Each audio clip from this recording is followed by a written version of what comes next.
All we need is a place to be and a few good friends for some company. If you'd like to stay, you don't have to leave. We'll leave the lights on and the door unlocked. If you drop on by, you don't have to knock. We're happy to share whatever we've got.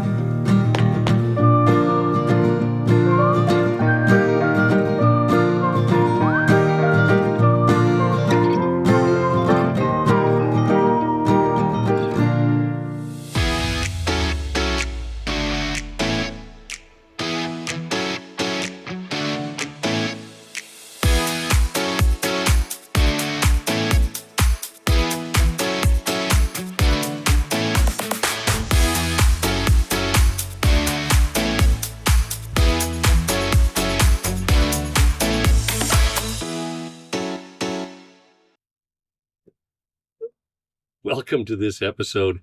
We are in southern Arizona at a place called Copper Mountain RV Resort.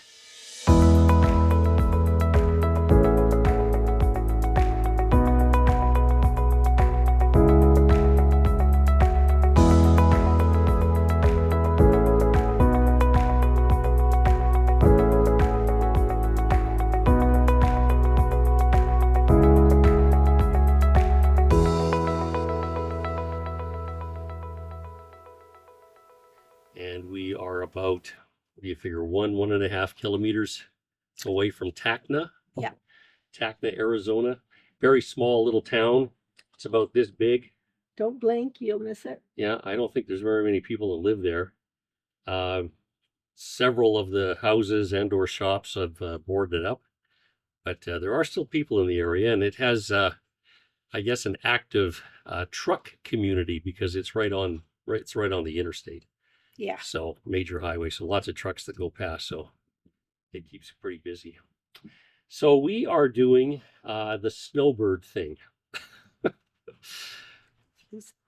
Never thought I would see myself being a snowbird.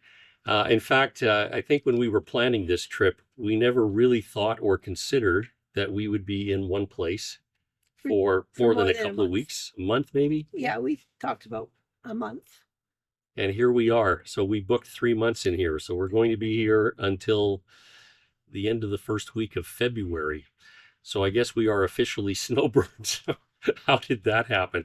So for those not aware, I'm sure everybody is, but in case you're not aware, snowbird, a name that is given to people from colder areas, Canada, northern US, that move down temporarily to a warmer climate.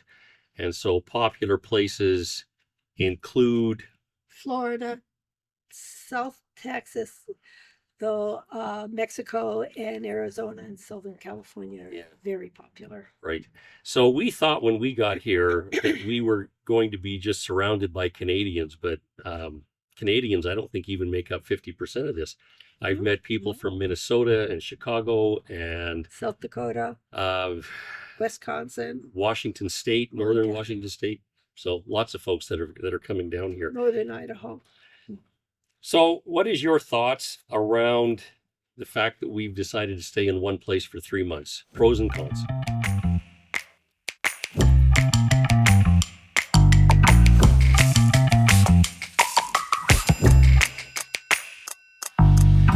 Well, it was too windy, so we had to move inside. And we changed our clothes. Okay, it's a completely different day. And it's colder. It's not relatively. Oh my gosh, cold. It's 20 degrees out already. Okay, we are looking at our pros and cons list. And we developed, I think, a pretty good pros and cons of why we would want to stay here or not stay here. And the pros really outweigh the cons. Yeah, even though some of the cons are big. Yeah. Really big. Yes, and we're going to go through each one of these in orders, just so you get an idea of kind of where we're at with this. The first one that I looked at was price. Now, this is based on the 2024, what we paid. We were really late in booking this Really location. So it was the day before Halloween night, whatever it was. So roughly a week before we showed up. Right. Yes, it was actually. It was a week before we showed up because we got here on the 7th of November. And as a result, when we called at that time, they had 4 spots available. That was all that was left. Now they have had, we talked to them a couple of days ago, and they've had, I think she said 10 total cancellations. So they have room if you want to come down. yeah, 10 to 14 spots available. So this is based on the price, and they did ask us to pay the entire 3 months in advance, which we were happy to do. Now, the price for this place was $390 a month US plus electricity. So after the exchange, and this was before the dollar started tanking a little bit, we ended up paying $1,677.23. So paying ahead actually was in our benefit. Yeah, the dollar was a little bit stronger when we paid. Yeah. So if you divide that by the 92 days that we're staying, it worked out to $18.23 per day Canadian. So that was the exchange that we did. Now, electricity is extra, and I have talked to a couple of the guys that were here and just asked them, basically what was their electricity bill.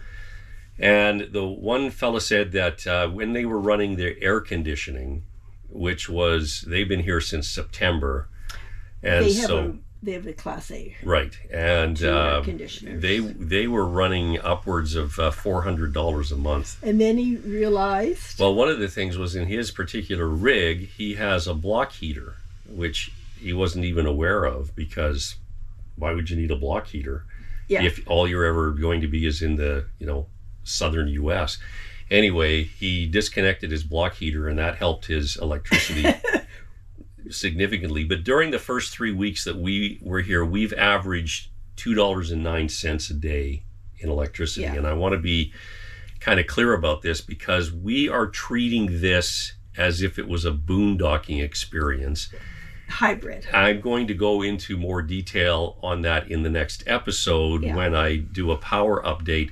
But suffice it to say, we're not using a lot of power while we're here. Not their power. We're using most of the power station. We're mostly using solar. So the things that are being used off of shore power, the fridge, the water heater, the control panels that run all the time. Inner lights. And occasionally inner lights, And fans. We have not used the I think we used air conditioning once. Yeah, for about an hour. Because we had about a 35C day. Yeah. But we find the vents help. This past week it's been chillier. Yeah. It's only averaged 20 Celsius. Yeah. Oh, I acclimatize so easily.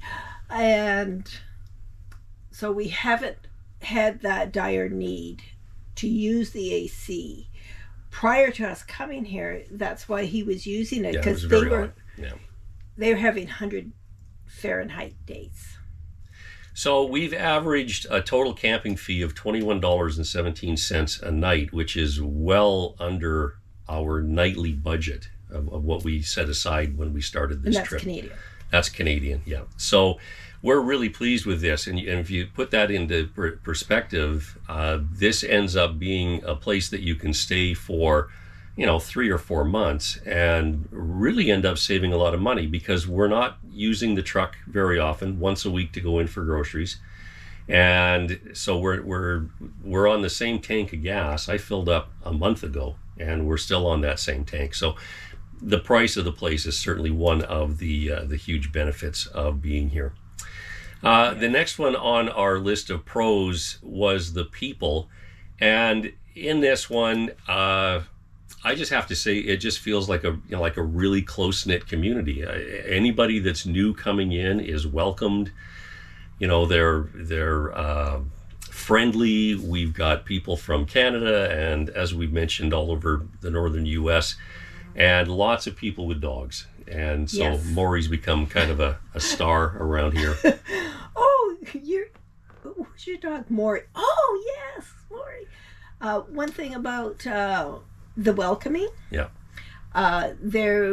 someone was talking about they're having to get this game they were playing, and we could hear it throughout the thing, the laughter and the hoot and holler, and we find out this couple with a bunch of others were playing a game, and she goes, "Oh, if you hear us, just come on over." Yeah, and lots of common interests. I mean, you've connected with a number of people here with the interest in sewing, and quilting, sewing, and there's just lots of activities, lots of things. We'll get into the activities here in a minute, but the people has been a really big, huge benefit. The activities, right off the top, the park hosts a lot of weekly activities. So they have the games nights, they have movie nights, bingo, card games. There's walks every morning.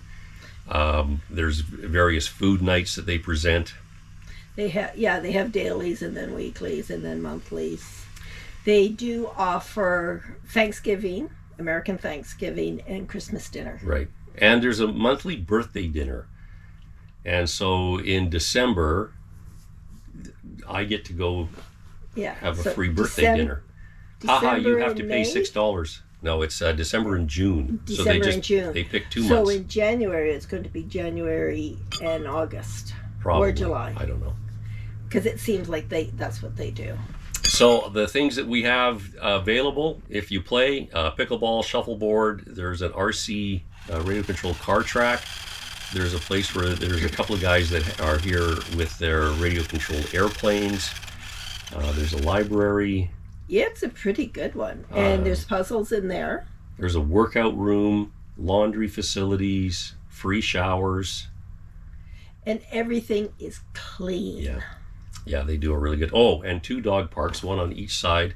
Well, actually, I guess 3. A small one and the larger one that's divided, Yeah, I think that one is for smaller dogs and larger dogs. Right, but it's a big dog park. Well, comparatively speaking.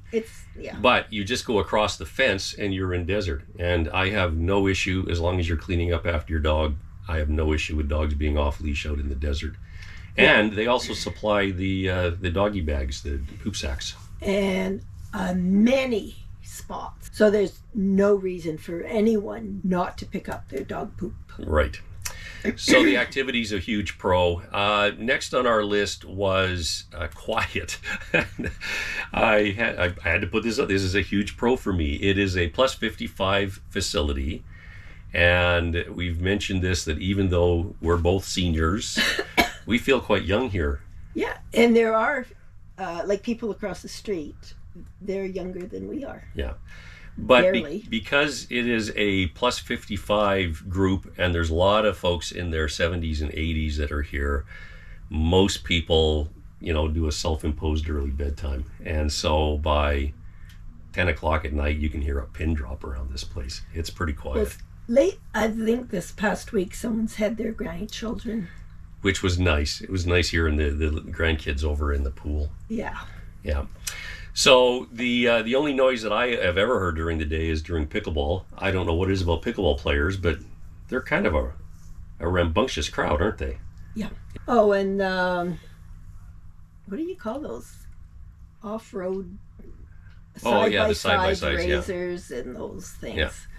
Obviously, we're not into that scene. Maybe yet. Not yet, but they'll go by, but then they're gone. Yeah, they use them to putter around. Yeah, they go into Tacna with them. And of course, if you go past the rec hall, you'll hear sewing machines. You can't beat the weather in this area. We are in southern Arizona, and in November, we've ranged between 24 and 33 degrees Celsius. Cold at night. It was actually cold at night for a while, and it seems like since we've had it overcast, it's been warmer at night. Yeah. The sun is very bright and intense. I'm not really accustomed to the angle that the sun is here, which is strange. I didn't really think ahead that would even be a thing. I have noticed that the angle of the sun here is really good on our solar panels. Yeah. Oh my goodness, they charge really nicely here. But even during the overcast days. Yep. Yeah. Like we've had about 4 overcast days. I've had no problem keeping the power station up to full. And it isn't just our impression that it's intense. Someone says, it's really intense. You need a hat.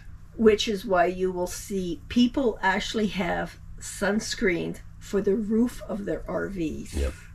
Which I didn't even know was a thing until I got here. But I can see, like, if some people keep their RVs here because it's cheaper to pay for a site or even their rental than it is to haul it back home. Yeah. Yeah. So I could see why they would have that to cover their roof. Yeah. So I got to look into those kinds of things, especially if we come back here again. There is an outdoor pool that is heated. And I didn't think, why would you need a heated pool in a place that's this hot? But on those cool days, it's nice to be able to go and know that the water's going to be a nice temperature. So that's a huge pro for us. The cycling and walking opportunities, there's several dirt roads that extend out from the park. There's one seldom used paved road that's not too far from here. There's a less busy highway. You found that. It's over on the other side of Tacna. Is that the one that goes all the way back into Welton? Oh, the old 80. The old 80. So it's used, but it's not as busy as the interstate. It's 65 miles an hour. So it's still a quick, but there's not a lot of traffic. Yeah, lots of desert adjacent to the park. That's perfect for me and Morrie to go out for our morning walks. And we like to get out. And most mornings we've been trying to do at least a 5K walk before it gets too hot during the day. It's, he gets me up around 6:30, 7 o'clock, and we're usually out on the walking trails by the time 7:15. But just a ton of opportunities for cycling. Yeah.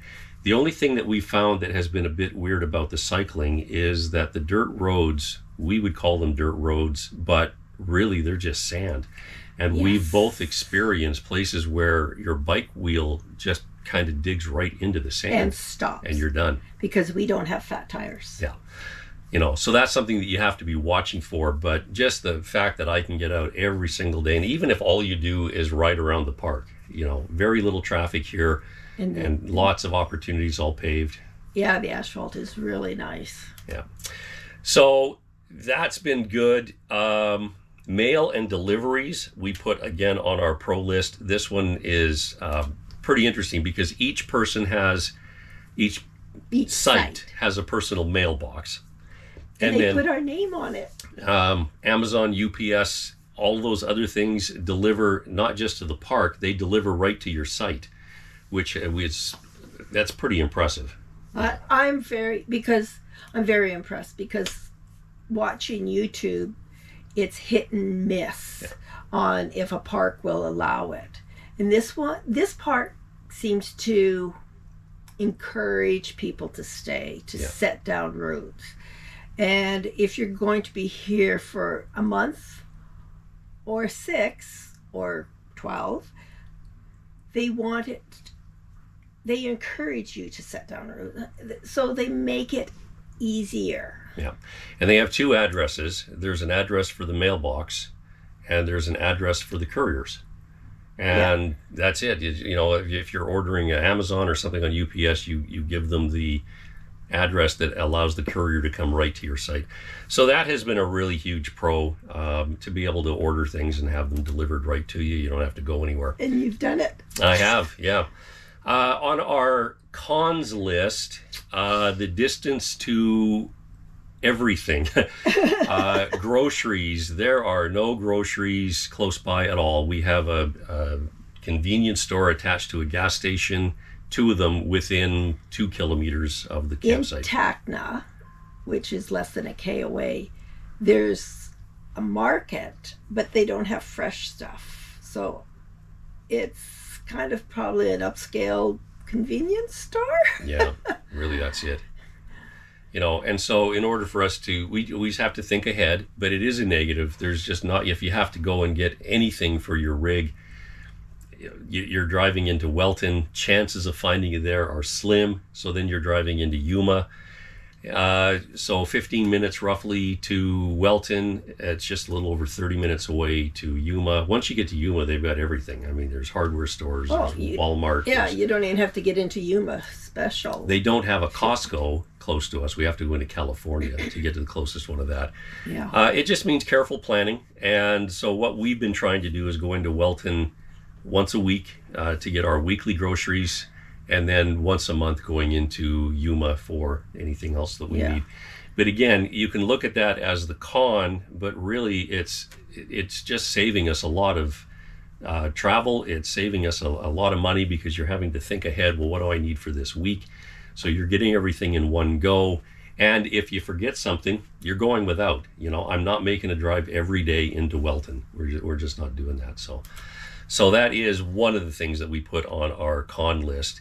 The next one is the prices nearby.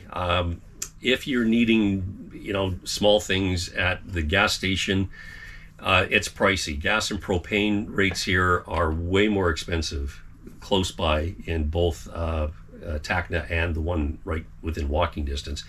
Just as an example, I filled up a propane tank in Wells, Nevada. It was $23 US to fill up that tank. 3 weeks later, I'm filling up a tank here, and it was $39 US. So just to give you an idea of how much overpriced things are in this area. And I've actually found that I'm doing a lot less. It's very tempting for me. I have a horrible sweet tooth. And when I have a gas station that I can get to that's within walking distance, it wouldn't be unusual for me to be there every day. But when you're paying $2.39 US for a single chocolate bar, you're like, I think I can just go without. So I think it's helping on the middle line, not the bottom line. It's helping on my middle line. I'm on to my last belt loop now, belt notch. And the thing about going into Welton, I found that they have actually two dollar stores, Dollar General. Yeah, that's the one that you... And Family Donaire. Family Dollar and slash... Honestly, Dollar that sign looks to me like Family Donaire. Every time I see it, I go, we should pop in for Donairs. No, it's a dollar store. But the Dollar General is like a mini Sam's, Walmart. They've got a lot of... They don't have fresh food. They have everything else. They have all the groceries you could possibly need. Yeah. Except for fresh. They don't have fresh vegetables. Everything else. Great prices on pop. Yeah, canned foods, all that kind of stuff have been great. Yeah. So that's one of our cons. And again, it's one that you can deal with. Not a huge deal. And I could ride into Wilton when I get up to. It's only 12 miles, which is about 20K, so it's not far. Yeah. Another one that I put on here, the lack of off-site activities. I mean, there is a ton of things to do on-site. We mentioned that earlier with the activities. But we know that this area has a lot of history, but there's no specific locations. There's no museums close by. You have to go into Yuma. Yeah, there's no sites that you want to make a day trip. Everything that you want to do is at least a half hour, 45 minutes, an hour away. And that's okay because, again, you turn it into a day trip. No different than when we were boondocking. If we wanted to go in and see something, there was a bit of travel involved to get there. So I don't look at that as a huge negative, but for you when you're in the middle of sewing and you want to, go get something, or we want to go and see a museum, or we want to go to a different park, there's nothing close by. So you really do have to kind of get your head wrapped around. Like I like to ride my bike or walk to places. Yeah. But it has to be intentional. So again, we put it on the cons list, but certainly not a deal breaker in any way, shape, or form.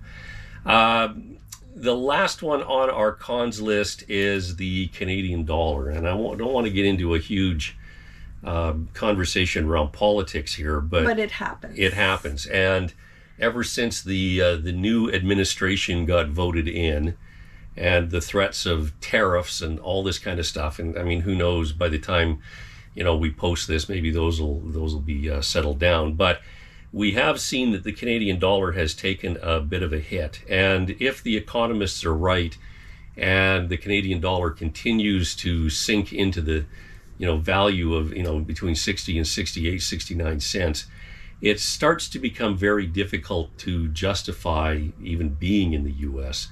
Now, the benefit of coming to a place like this, that even with a weak Canadian dollar, the prices here are pretty good. And after the conversion, you're still paying less than $25 a night to stay. Yeah. And those cons about not being close to shopping and sightseeing and that actually becomes a pro. Yeah, it can. So it's just something to be aware of. Again, for us at this moment in our travels, this is not a deal breaker, but it is something that I'm really watching and keeping a close eye on our budget to make sure that the dollar doesn't get to a point where we can't afford to be here. Yeah, it just means that we have to be more intentional and be very careful and make wise choices on where we're going to stay so we can afford the gas. Yeah. So that's our pros and cons list. I just remembered one that we didn't have on our list. And Okay. I don't know whether it goes into the pros or the cons The water? list. The water here. I think it's Arizona. Oh my Maybe gosh. even Nevada. Maybe it's just desert. I don't know. But you see these kiosks All over the place. yeah, it's not just here in Tacna and in Welton and Yuma, but we saw it in Lake Havasu, we saw it in Quartzsite, we saw it, I think, in southern Nevada. Yeah, I don't remember that one. I can't remember, but I've seen them around this side of Arizona where you pay for non-salty water. Yeah, the water here is unbelievably salty. It's like I rinse my mouth out with it, and it's like going in the ocean. It's like salt water. It really is. So that is a negative. Even with the filter, it didn't take the salt taste out. And so that's a negative. But the pro side of it is that they have free of charge reverse osmosis water, and you just take your jugs over and fill them up and bring them back. So our drinking water has been a little bit of a trip to go and fill up the jugs again. I don't know where to put that. I mean, the pro, they supply water. The negative, the water that's coming into the rig is pretty salty. Morrie won't even drink it. No, we go get the reverse osmosis water for him as well. So anything that you all think that we're missing? That's our pros and cons. The only negative I could think of is our cement pad doesn't have a pathway to the paved road. Yeah. So when I put my sewing machine on a little cart, so it has to go over gravel, and my sewing machine has a lot of electronics, so I worry about that. But if it had the concrete sidewalk to the road, it is so trivial. But that's about it. And we need more cactus. I guess so. So bottom line, let's wrap this. That's our pros and cons. We've only been here for 3 weeks.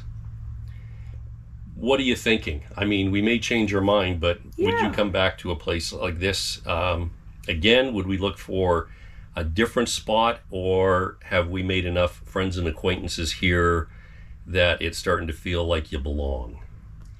I would come back. I wouldn't mind finding another place a little further east that's like this, but I would come back for at least 3 months next year. Yeah. Come down later so we can go east afterwards, right, and not hit too bad of weather, so we can go up. Okay, so still lots of planning to go. Anyway, that's this episode of Travels with Morrie, our pros and cons about being snowbirds. We never thought we were going to do that. Well, we had No concept. our concept was to stay about a month in every place. So because of circumstances beyond our control, we ended up having to move more during the summer. And some of those circumstances were really good ones. But it's nice just to sit. And we were initially planning on spending a month in areas to look around. But with the restriction on how long we can stay down here and the weather, it really throws a kink into, good plans. Yeah. So good chance that we'll be doing the Snowbird thing again next year. We'll keep you posted. We got lots of months on the road left to go. Yeah. Okay, we're wrapping it up. Yep. That's it for this episode. Thank you so much for joining us.